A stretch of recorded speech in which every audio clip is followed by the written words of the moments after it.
Power star Pawan Kalyan పుట్టినరోజుని అభిమానులు సందడిగా జరుపుకున్నారు. పవన్ మాత్రం వేడుకలలో పాల్గొనలేదు, మీడియాకు సైతం చిక్కలేదు. కానీ ఆయన సెప్టెంబర్ 2న పూణేకి వెళ్లారని తెలిసిందే. అక్కడ ఉన్న తన పూర్వ భార్య రేణు దేశాయ్ ఇంటికి వెళ్లినట్లు సమాచారం. తన పిల్లలు అకీరా ఆద్యాలతో పవర్ స్టార్ రోజంతా సరదాగా గడిపారని పవన్ సన్నిహితులు వెల్లడించారు. పుట్టినరోజు ఆయన కేక్ కట్ చేయడం వంటివి పెట్టుకోలేదని, బయటికి కూడా వెళ్లలేదని, సంతోషంగా ఇంట్లోనే కబుర్లు చెప్పుకున్నారని వివరించారు.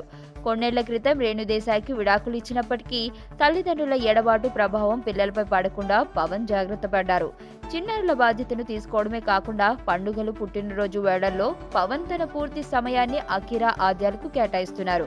అయితే మీడియా వాళ్లకు తెలిస్తే పిల్లలు పేపర్లోకి ఎక్కుతారని భావించి వారి స్వేచ్ఛను పోగొట్టడం ఇష్టం లేక ఎవరికీ తెలియకుండా జాగ్రత్త పడుతున్నారు. ఊరికి రాజైనా ఓ తల్లికి బిడ్డే అని సినీ రచయిత అన్నట్లు పవర్ స్టార్ అయిన తండ్రి హృదయం ఎక్కడికి పోతుంది? నేను ఆనంద్. ఈ భూమన్నా, ఈ భూమి మీద ఏ సృష్టి అన్నా నాకు చాలా ఇష్టం.